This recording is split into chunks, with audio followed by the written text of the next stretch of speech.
What Trekkie hasn't wanted to command their own starship? Heck, we sit and daydream, seeing ourselves as Starfleet officers, exploring strange new worlds, seeking out new life and new civilizations, meeting... Space Ghost. But that's why we have holodecks. Or failing that, Windows 95. See, back in 1997, Star Trek was in full swing. First Contact appeared in theaters the previous year and was a success. DS9 was in its 5th and 6th seasons, Voyager was in its 3rd and 4th, Enterprise wasn't quite a thought yet. But it was also the year we got Star Trek Captain's Chair. Star Trek Captain's Chair isn't so much a game as it is a simulation. There aren't any puzzles to solve, a story, or a reward for your efforts. It's just an opportunity to tour and explore some of the Federation's finest ships. It's kind of like that Next Gen episode where Scotty walked on board the holo version of the original Enterprise. If the holodeck was more like those old point-and-click adventure games that come across like a PowerPoint presentation. In Captain's Chair, you walk on, click and have panoramic views of the main Star Trek ships that were around in 1997. The original Enterprise. No bloody A, B, C, or D. The Enterprise D, the Defiant, Voyager, and lastly, the Enterprise E from the movies. You can even get a tour of the ships by the characters and the actors who actually play them.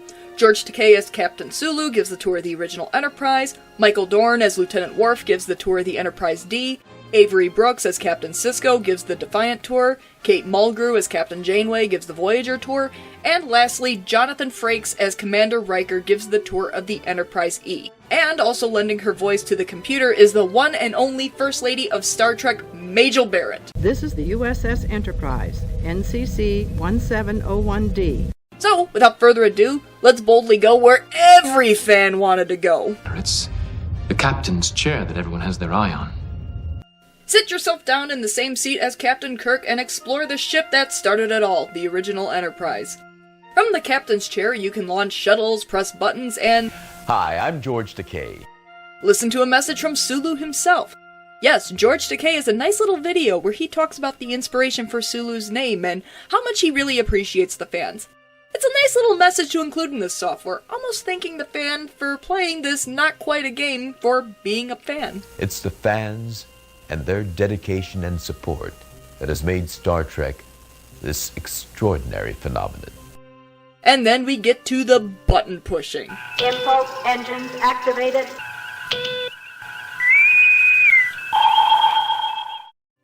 Now, most of this program is button pushing across all the ships, and in fact, most of the buttons simply beep and that's it.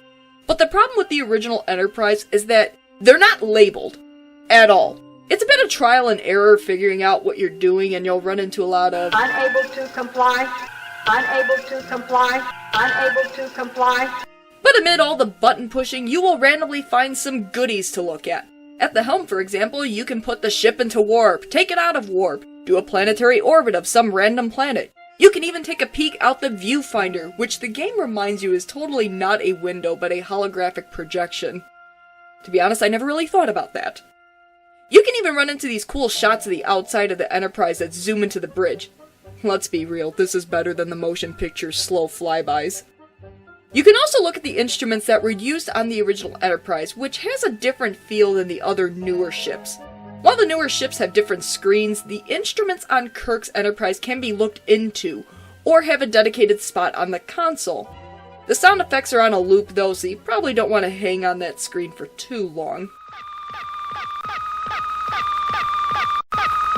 I should also probably take a moment to mention that the original Enterprise and the Enterprise E are the only ships in this software where everything is in one section, the bridge.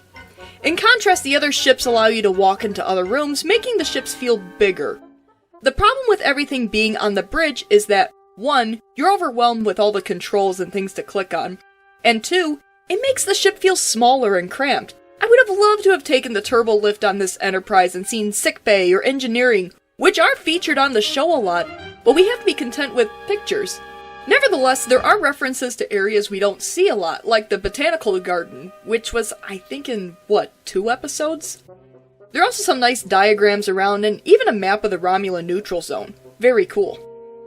One of the standout features on Kirk's Enterprise, for better or for worse, are the mini-games. Bear in mind this is 1997, so the mini-games themselves are pretty simple and reminiscent of those simple online games from way back when. You have Hangman, a ridiculous number of memory games, Breakout, and a Pac-Man-like game with Klingons. Klingman? Pac-Kling? Enterprise Man? You know what? Pac-Man with Klingons. The game had weird controls. It doesn't deserve a clever name. I have two reactions to these mini-games. Okay, this livens up the program a little bit. I can dig it. And, oh my god, this is so stupid! Were these games on Kirk's Enterprise?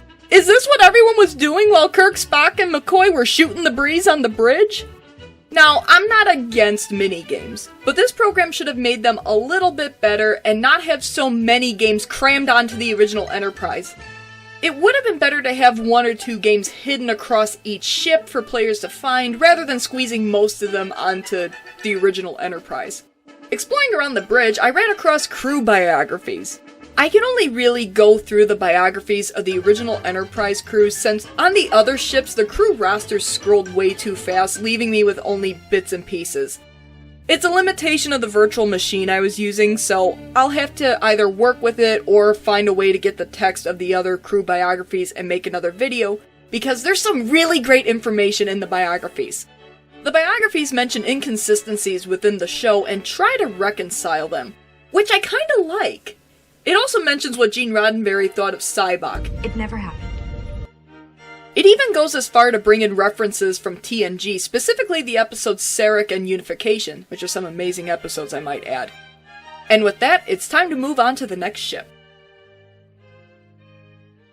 Is Kirk or Picard better? Is the original Enterprise the better ship, or the Enterprise D? Well, in this software, it's definitely the Enterprise D. Maybe it's because I'm a big fan of TNG, but the Enterprise D in Star Trek Captain's Chair is definitely the best part of this software. You can tell a lot of love went into this ship. The detail, the goodies, the nice little Easter eggs. So, let's look around. We start with a concert. I'm just kidding. We start with the Captain's Chair and a message from Michael Dorn where he talks about how they introduced Klingon martial arts, which transformed Worf into a highly trained warrior rather than the guy who got told no all the time. It's odd that Patrick Stewart isn't in this software considering he played the captain, but you know what? It's still nice to see Michael Dorn. Now, a turning point in Worf's character development came when Dan Curry and I worked out a complete style of Klingon martial arts. Now, the focus those moves provided transformed Worf from a loud, animalistic character into a highly trained warrior under perfect control. Also, when are we getting that Captain Worf show? Well, we all know why we're here, right? The saucer separation! Yeah!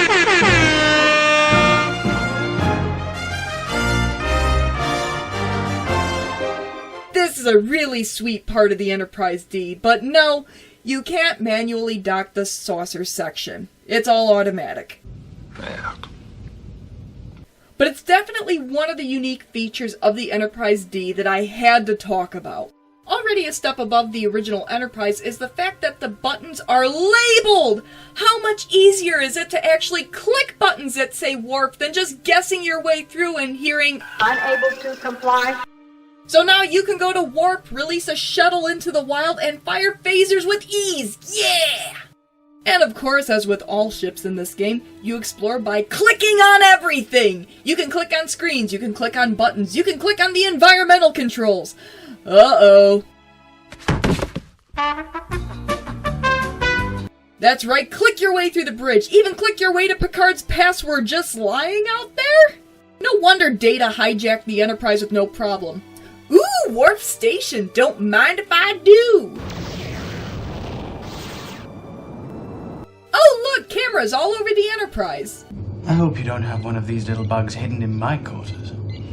Should I? Did I mention how much I love LCARS? It's so bright and has that 80s, 90s optimistic future look to it. I love it. Luckily, LCARS is featured across the other ships in this game, and it's nice to see it up close and personal, and you can interact with it, which is nice. In addition to the bridge, you can actually walk into Picard's ready room.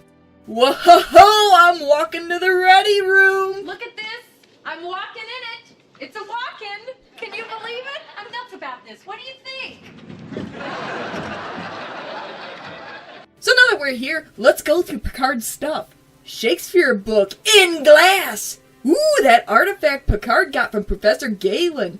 The replicator! No tea, though. Tea Earl Grey, hot. Oh no, I'm sitting in Picard's chair. I'm on his laptop. I'm looking at Riker's profile. Get out of my chair! Alright, I'm going. Did I mention how much I love these walking videos? I just love full motion video. They're cheesy by today's standards, but for the 90s, it's amazing.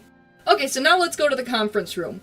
There's a couple of screens to look at that list the ships and what they're doing, but the real draw is this pad that shows the Picard maneuver, first mentioned in the Season 1 episode, The Battle.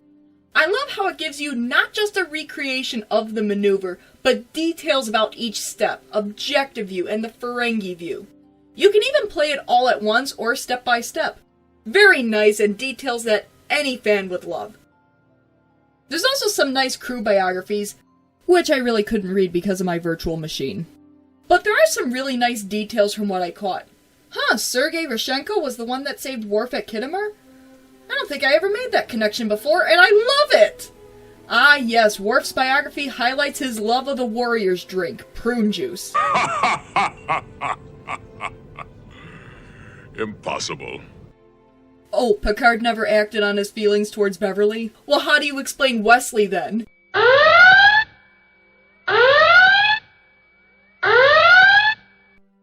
How about a guided tour? I am Lieutenant Commander Worf, and for 8 years I served aboard this ship, the USS Enterprise D. As I mentioned before, each ship comes with a guided tour from one of the characters. This is a nice feature to get to know the ship and find points of interest to look at in more detail on your own. But the limitations of my VIA mean that the tour on the Enterprise D is like Worf spinning you in Picard's swivel chair and giving the tour. Nevertheless, you get nice trivia about the ship and the tours are worth a look. But now, the Enterprise is docking at Deep Space Nine. What tour will we take next? Now, for a different kind of ship. While the Enterprise was largely a vessel of exploration and science, the Defiant was a battleship. No niceties in the ready room, no large conference rooms, no. We're getting down to business to defeat the Dominion. Sitting down in Sisko's chair and looking at his panel, we find a message from Avery Brooks, which doesn't appear to be recorded for this program, but rather taken from another interview. Odd, but whatever. This clip from Avery Brooks has to be my favorite in the software. I like what he says about what attracted him to the role of Sisko and Star Trek's optimism. Part of the reason that I decided to do this role was the pilot. You know, I thought it was an extraordinary script where, you know, you were looking at a man who was trying to find peace, you know, after suffering tragic loss, who at the same time had to defend humankind to some other intelligence in the universe. One of the things we must do is to give children some positive look at the world, indeed the universe. Star Trek helps to do that. I wish there was more of the interview, but this was a very nice clip. Alright, let's take a look at the Defiant itself. Like any other ship in this program, you can go to warp, you can get out of warp, you can do a planetary orbit, but what you can't do with any other ship is activate the cloaking device. Now you see me, now you don't. Over here, my friends! Or is it over here? There is a definite focus on weaponry and tactical systems on the Defiant. That's right, from torpedoes to phasers to phaser rifles, the Defiant is packin'. There's a lot more to the tactical screens than on the other ships, which makes sense and feels appropriate for a battleship. You can also pick up and examine various Star Trek weapons. Maybe these would have been more appropriate in an armory rather than on a makeshift sickbay bed in the back of the bridge, but hey, it was 1997 and they can't include everything in this program. Right next to the assorted weaponry is Dr. Bashir's medical equipment, which you can pick up and look at to your heart's content. Opening and closing that tricorder, Julian's wish list, and a lightsaber? Oh, right. And of course there's the replicator nearby. Huh, no Raktajino. even though the tour specifically mentions Ractigino, But Defiant's crew consumes great quantities of Ractigino. and ops back in the station is fueled by Ractigino. I love Ractigino. I know, you never even talk to anyone until you've had your first cup. But there's no Ractigino in this replicator. Kinda odd. Now, as much as I love DS9 and the Defiant, one of the things that annoyed me was how often the screens are repeated. Hey, I just saw that screen on the other side of the bridge. Going through the Defiant, I was getting more and more disappointed as I ran into the same screen over and over again, until... Because Defiant was designed to endure heavy and prolonged combat, it has 2 fully redundant tactical stations.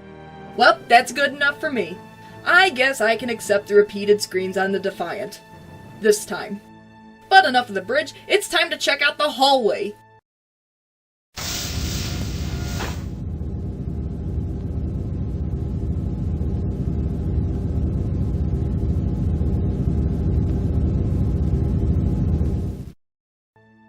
To be honest, there's not a whole lot outside of the bridge.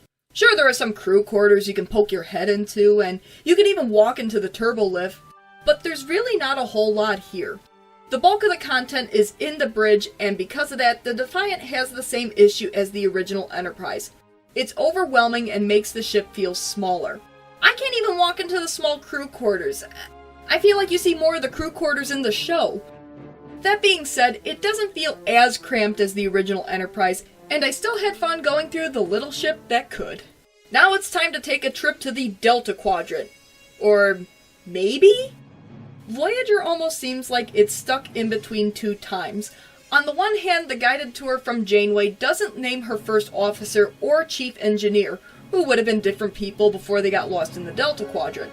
But at the same time, the crew biographies list Chakotay, B'Elanna, Kes, and Neelix, who would have joined the crew after getting stranded in the Delta Quadrant, and which Starfleet wouldn't have known about for a couple of seasons.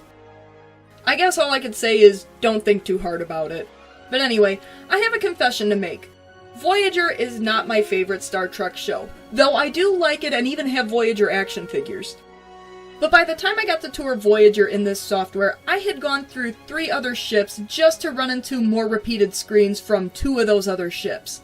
So, I guess you can say I was getting a tad burned out at this point, and it was harder to get excited over the Voyager stuff. Nevertheless, if you're a big Voyager fan, there are definitely goodies here for you. Okay, and even me too. Sit down in Janeway's chair and... Ooh, what's this button do? Warning. Uh-oh. 10, 9, 8, 7, 6. Maybe I should 5, do something. 4. But I'd have 3, to click through that button 2, again and... 1.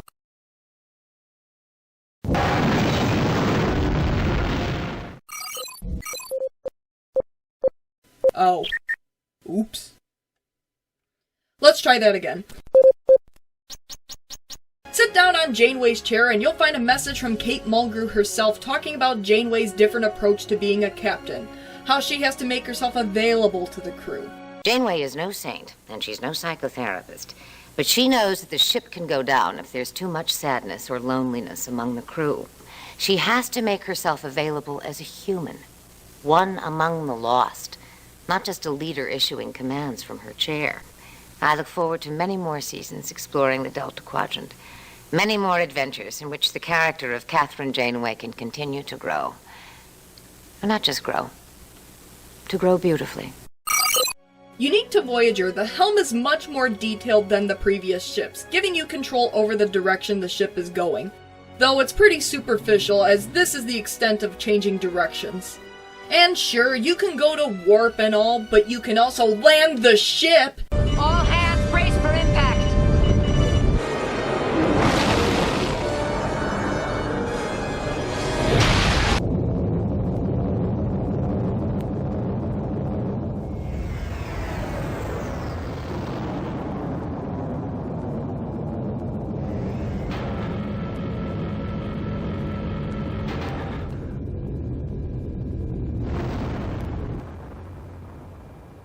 This is almost as cool as the saucer separation on the Enterprise D. However, I have the same issue with Voyager as I do with the Defiant. Lots and lots of repeated screens. This could have been alleviated if the data on the screen was different. But as far as I can tell, it's not. I'm looking at screens that I got excited about on the Enterprise D, thought looked familiar on the Defiant, and are just repeated on Voyager. Now that's not to say there aren't some new screens for Voyager, there certainly are, but they're overshadowed by the screens that I've run into a couple of times already. The Stellar Cartography screen is very cool though, and includes various planets from the different shows. Haven, Nimbus 3, Romulus, Bajor, Barzan, Organia, Altair. Would have been nice if each ship had a unique map with planets that were visited by that ship, but it's still a very cool screen. And there's the security station, which is pretty standard. What would have been nice to have on Voyager, as well as the Defiant and Enterprise E, is pictures around the ship, which were included in both the original Enterprise and the Enterprise D. But enough of that, let's check out Janeway's ready room. There are plenty of goodies in here for you to look at. Art. Lots of art. And antiques. This kind of begs the question of why Starfleet captains randomly have priceless antiques around their offices. It's not like they have a salary to buy these things with. Oh. Janeway and her fiancé Mark and her dog Molly! This is heartbreaking! And of course we come to the crew biographies, which apparently account for Chakotay's, B'Elanna's, and Tom Paris's daddy issues. How much does Janeway know about her crew exactly? Neelix, get out of my office. No. Now displaying database object file. Desktop viewer, very nice. Look at it go. Hey guys, I'm back on the bridge and heading to the briefing room. Alright, I know you're probably wondering why I called you here to this meeting. There's some stuff on the conference table that you can look at, and there's a nice zoom out over Voyager. But honestly, the conference room feels empty. I wish there was a little bit more in here. Maybe a pad with some information on it, something. There's just not a lot of interaction in this room. I've said it before, I like how going into different rooms make the ships feel bigger and spreads out the stuff to interact with so you're not overwhelmed. But I feel like this was the most successfully handled in the Enterprise D with a nice balance of stuff to interact with. The Defiant felt cramped with only a hallway and a turbo lift, and while Janeway's ready room in Voyager was homey, the briefing room was pretty sparse. Back from the Delta Quadrant, let's look at the last ship in this software, the Enterprise E, which at the point Captain's Chair was released was the ship we've seen the least of. Only one movie, Star Trek First Contact. Insurrection wouldn't be released for another year. So let's sit down in the Captain's Chair. Am I sitting in the Captain's Chair? Well, where's the panel for the hidden message? Oh, you're kidding me! Yeah, you have to stand way over here in order to access the command panel, which is ridiculous. But let's check out that message. I'm Jonathan Frakes. In the short video, Jonathan Frakes talks about the original approach to Riker and how he changed over time. As Commander Riker has said many times, he wants to captain and helm his own ship. Unfortunately, for me, there is a rather important British actor with no hair who sits there most of the time. And until he's bumped up to Admiral, I think I will stay on as Commander. To be honest, I'm not going to talk about the Enterprise E long. Why?